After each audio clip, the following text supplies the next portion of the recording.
中谷君、1年後の東京ドームで、ここ日本ボクシングを盛り上げよう。ぜひやりましょう。がここにいるうちの本物のスクールスポーツのために行こうぜベイビーバン。手の国には気をつけて、現実になることがありますからね。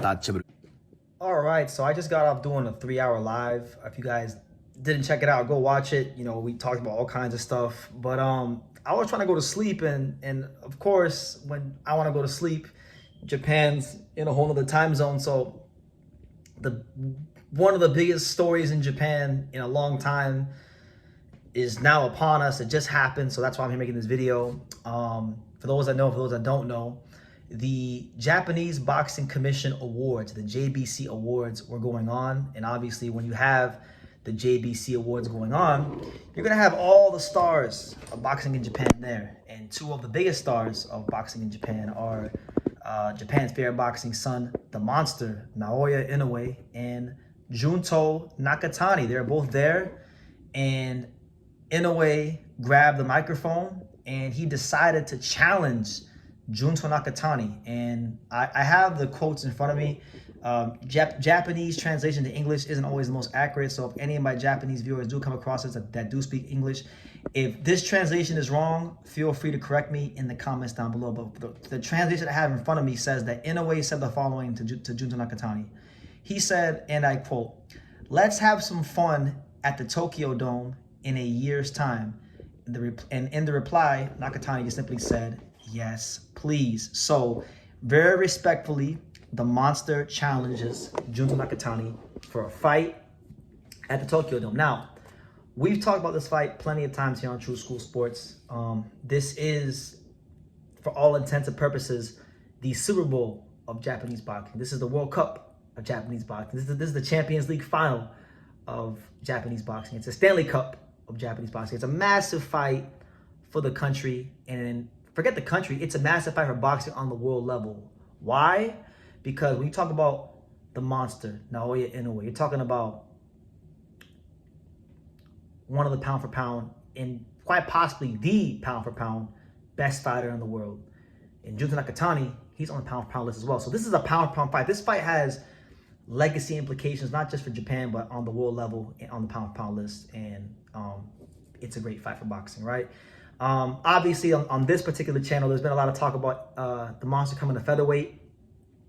And as much, listen, I can't be selfish, guys. I'm not a hater like some people like to make me out to be. I'm not. This is a much bigger fight than anything at featherweight, because with all due respect to all the champions at featherweight right now at this moment in time, none of them would generate more money for Inoue, for the monster in America right now. And there's not really a clear-cut guy right now, even though I think Angelo Leo is the best featherweight in the world. I think that, but it doesn't matter what I think. The reality is right now, nobody's separated themselves at featherweight, right? So that's one thing. Money-wise, this is a bigger fight. Legacy-wise, this is a bigger fight. And it just ticks all the boxes. When you're a fighter looking to be in big fights, this fight ticks all the boxes. So am I happy about the monster fighting, Ramon Cardenas? Not really. Was I happy about him fighting Yi Jun Kim? Not really. Did I really care for Sam Goodman to fight like that? No, not really. Honestly, I really cared about, I haven't really loved any of Inoue's opponent selection since probably the Louis Neri fight, if I'm being honest. But every fighter has periods of time like this in their career, and at least he's staying active. He's when he fights Cardenas, it'll be his 5th fight in a 15-month span. So he's one of, if not the most active fighter in the championship level of boxing. He's one of them for sure. So he has to make sure he handles his business against the likes of Cardenas on May 4th and then merge on in September. Because if he loses, this fight can still be big. I'm sure it'll still be big in Japan if he loses, but it would be much bigger if they both just stay undefeated and win.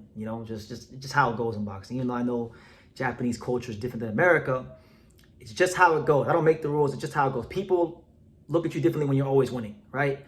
And so he has to do that on his end. Now, for Nakatani, I'm not sure what's going to happen with him, because I've been hearing all kinds of things about his career.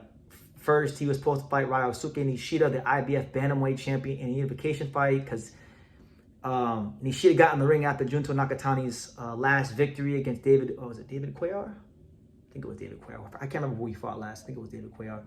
And he challenged him, and it looks like that fight was gonna happen. But then now they're saying he's supposed to fight the Mexican Jose Salas. So I'm not sure who the hell he's fighting next.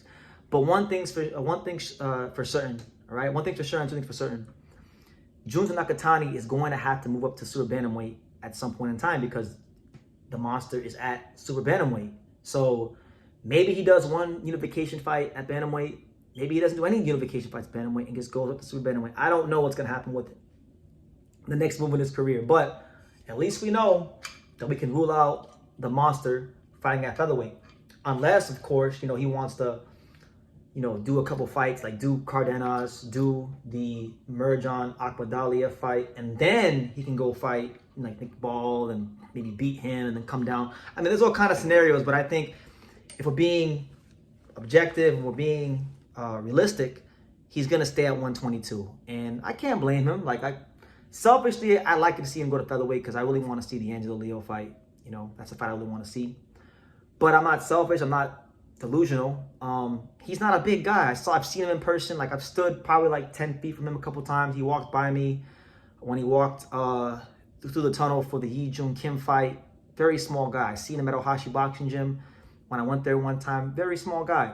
So I don't blame his handlers and the people that make the executive decisions in his career for keeping him at the weight class he's in.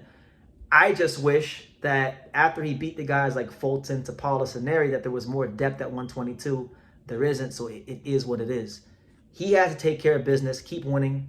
Junto has to take care of business and keep winning. And then we'll have a tremendous event. We'll have an amazing celebration of Japanese boxing, but I think it's an encouraging sign that now it's come from the monster. It's not just, we're not just going to read it or transcribe it through Yahoo Japan articles. There's now video evidence of the monster Naoya Inoue caught in 4K calling out Junto Nakatani to his face, saying, "Listen, man, let's have some fun at the Tokyo Dome next year."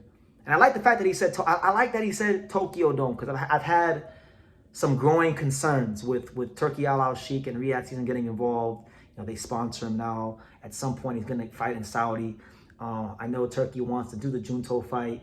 I had growing concerns that maybe Turkey was trying to poach this fight and put this fight in Saudi. But in a way, the monster, he's saying Tokyo Dome. So if the monster is saying Tokyo Dome, it means it's going to be at the Tokyo Dome. And that's the only place it should be, because this fight should be the ultimate celebration of Japanese boxing to the world. And I'm glad that he said it like that. So yeah, respect to the monster, respect to Junto Nakatani, two of the best pound for pound fighters, not just in Japan, but two of the best pound for pound fighters in the entire world. So yeah, man, I guess now we can just shut up about the featherweight division, enjoy the fights, because at least we're getting the fights, and we will patiently wait the Nakatani Inoue fight, the Inoue Nakatani fight. This is a fight that, when it happens, I will make every effort in the world to be in Japan for this fight, because I owe it to the many viewers that subscribe to this channel specifically for my Japanese boxing content. I've carved out quite a niche here, being the English-speaking channel that talks about Japanese boxing the most. So I'd like to be there for this fight. I had a great time watching Inoue, the monster, fight against Yi Jun Kim when I was there ringside in Japan, his last fight, but I feel like I got kind of cheated because it only lasted 4 rounds. So I like to see Inoue fight closer, like I did last time, but longer than 4 rounds. But that's the news, guys. The monster goes up to Junto himself and calls for the fight. So y'all feel free to leave your comments. What do you guys think? Leave your comments down below. Make sure you guys take the time to subscribe. And like I say in every single one of these videos, you can love me or you can hate me, but I'm just a kid from Daniel. So until next time, take care, guys.